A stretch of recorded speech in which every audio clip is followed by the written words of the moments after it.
Análisis de curvas a través de la longitud de arco como parámetro. ¿Qué es la longitud de arco? En general le llamamos a la longitud de una curva longitud de arco, pero ¿cómo encuentras la longitud de arco de una curva arbitraria? Usualmente medimos la longitud de una línea recta, pero las curvas también tienen longitud. Un ejemplo familiar es la circunferencia de un círculo de radio, cuya longitud es 2pi radio. Puntos clave. La integral de longitud de arco con la que se comienza es la que se muestra en pantalla. La expresión central a recordar es la raíz de la suma de las dos diferenciales al cuadrado, que representa una pequeña unidad de longitud de arco en términos de x y de y. Antes de calcular la integral, tuvimos que escribir la diferencial de y en términos de la diferencial de x. Para lograrlo, calculamos la derivada de la función que se define en la curva. En general, solo podemos calcular una integral con respecto a una sola diferencial. Para encontrar la relación entre diferenciales, usamos la derivada. ¿Qué vamos a construir?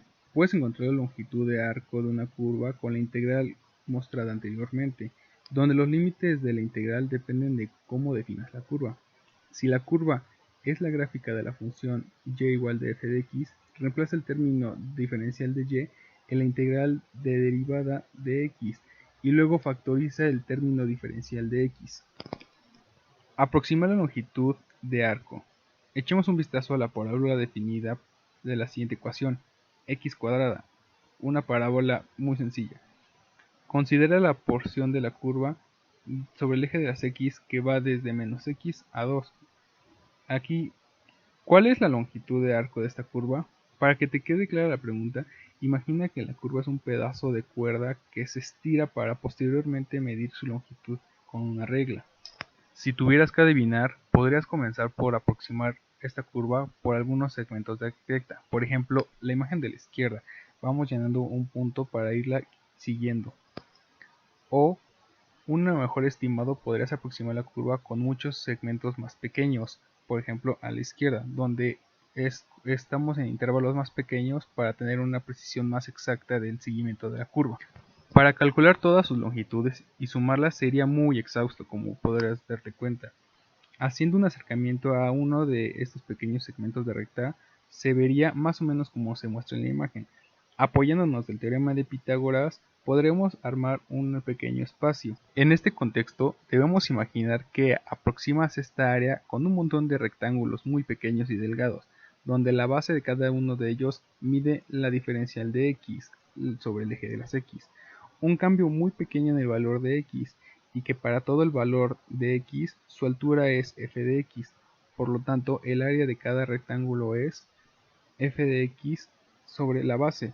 El área completa debajo de la curva entonces se expresa de la siguiente integral.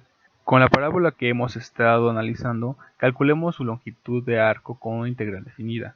La función es x cuadrada, su derivada es 2x.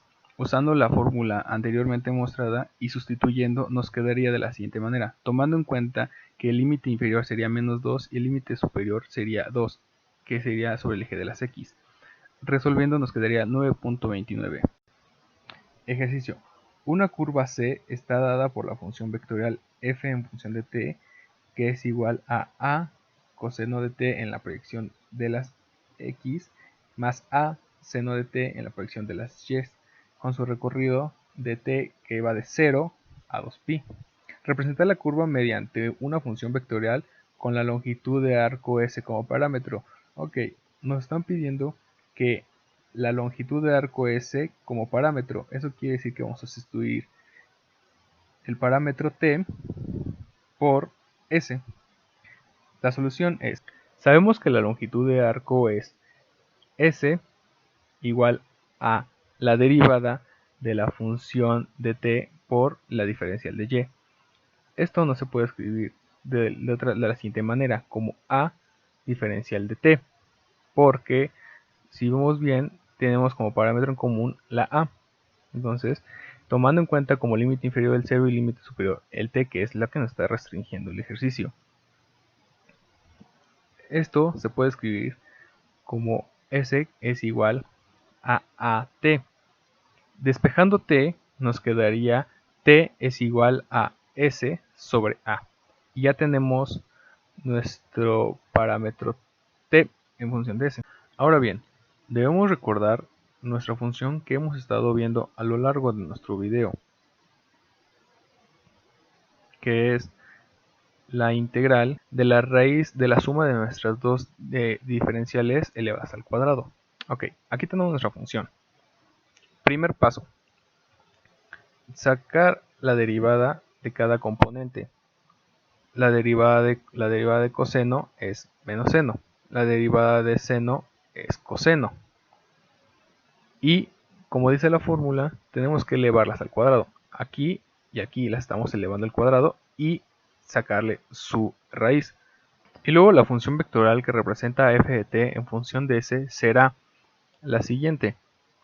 G de s, pero recordemos que s es s sobre a. Ya la habíamos calculado anteriormente.